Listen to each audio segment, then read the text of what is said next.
maamul go'aan buu gaaraa ee ma mudaharaado. shalay mudaharaad baa ii muuqda xoogaa war waa ceeb saa maaha dowladnimadu. waad ficnaan lahaydeen hadday amni sugaysaan waa fiicantihiin, laakiin dadka amnigooda sugaysaan anigu ka mid maahiye, aniga amnigeyga ilaahay baa haya. laakiin haddii generaal kan dadeed u ah president inuu u ordo hadduu mashaariicdii qaato dee dadka reer hiiraan ma laga waayo qof wax garanaya, ama dadka kaloo soomaaliyeed qof wax garanaya oo mashruuc qaadan kara miyaa laga waayo? hadduu cabasho qabo xitaa oo barashar jiro, barasharka waa ka deji lahaa inuu ii sheega yahay. ka hadda shalay dhawaaqaasu ka soo yeerayo 48 saac ka badan ismaynaan moogeen.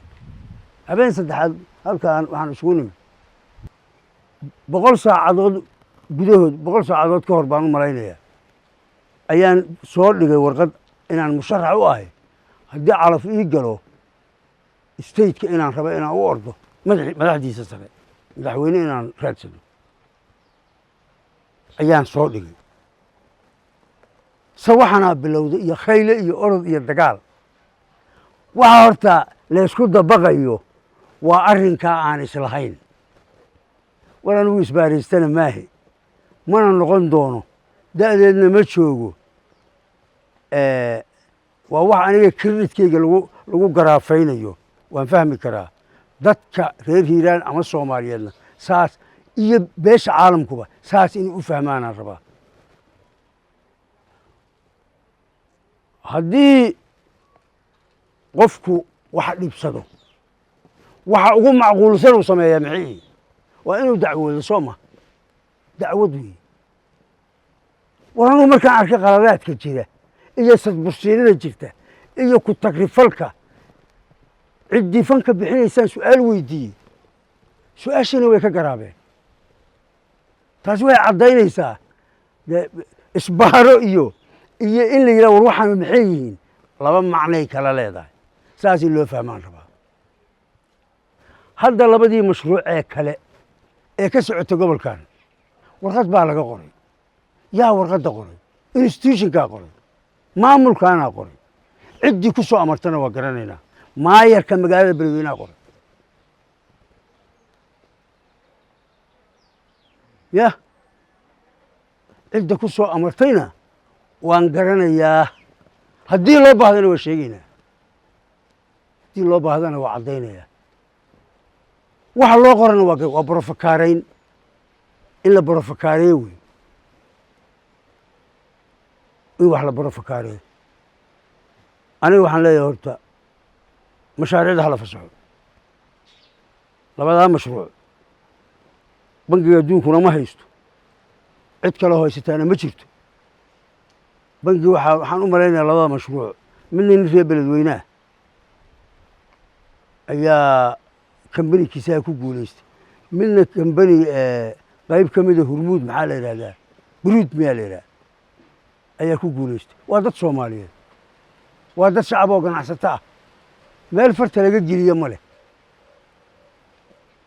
laakiin haddii generaal kan dadeed u ah president inuu u ordo hadduu mashaariicdii qaato dee dadka reer hiiraan ma laga waayo qof wax garanaya, ama dadka kaloo soomaaliyeed qof wax garanaya oo mashruuc qaadan kara miyaa laga waayo?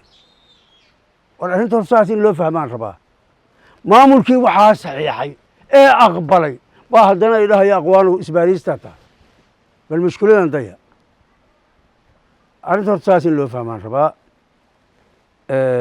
waxaan mar labaad ku celinayaa oo nasiib darro ah. war jaalanji waa laysku sameeyaa oo siyaasadda xoogaa waa laysku riixriixaa, laakiin wax runta xoogaa u dhow baa la sheegaa. wax xoogaa runta u dhow baa la sheegaahe yacni siyaabaha qaarkood waa ceeb weeye. wuxuu waa dhammaanayaan, biritaa la kaftamayaa, asxaab baa la ahaa, waa la wada shaah cabayaaye ceebaalkaa layska dhaafa iyo calool qudista waa ceebe. waxaasu iima qalmaane sidaana wax ilaahay ii qoro kuma waayeye. waxaan rabaa kaftan yar inaan ku daro marka oon yar kaftamo. dowladnimada waxaa la yidhahda dowladnimo waa laba nooc.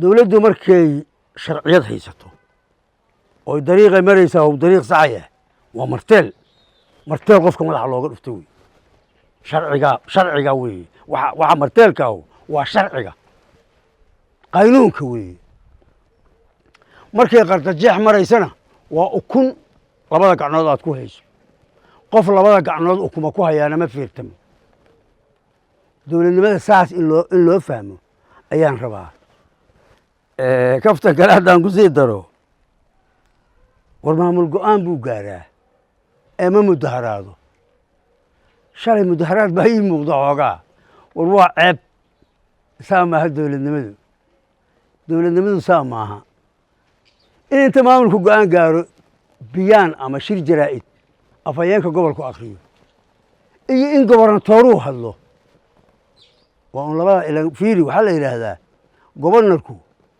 waa gacanta midig ee madaxweynaha gobolka taallaa la yidhaahdaa gacanta midig ee madaxweynaha ee gobolka taallaa la yidhahdaa saddexda qof ee calanka xidhan karta ayuu ka mid yahay qaar aanaan garanaynba meelay maamulka ka soo galeen iyo gobernatoorihii inay isku si u hadlaan oy meel ka wada hadlaan de qof mas-uula labadooda lama yaqaanba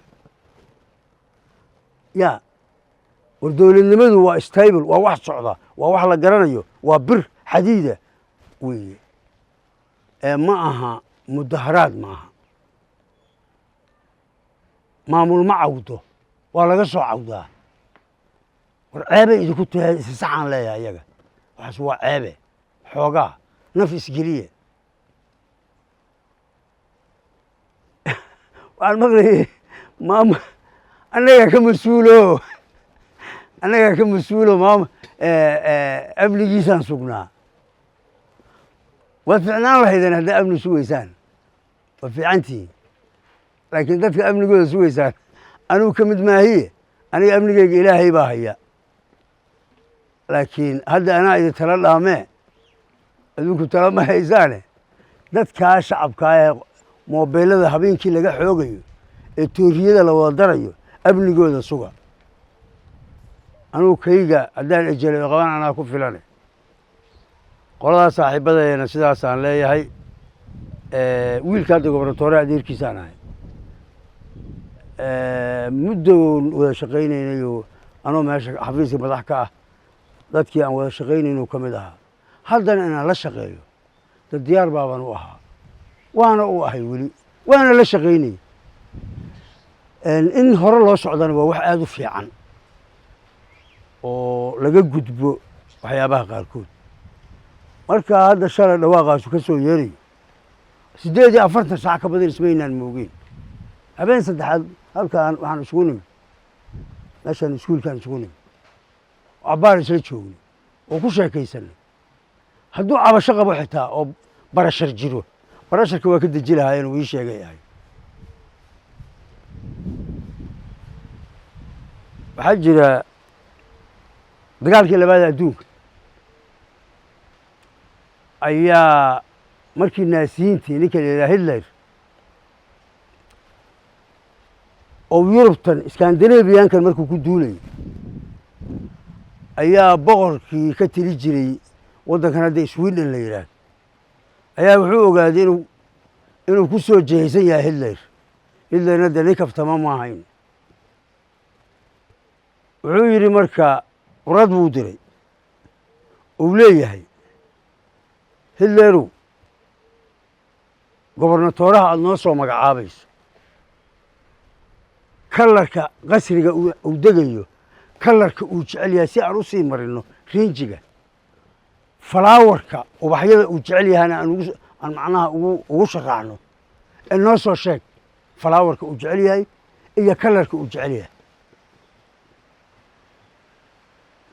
qof walba soo doona ha u fasirto taan waxaan rabaa halkaa inaan u dhaafo qoladan kale ee saaxiibaday ahee nimankan shalay mudaharaadayay la soo hadashana maxay ahayd heystii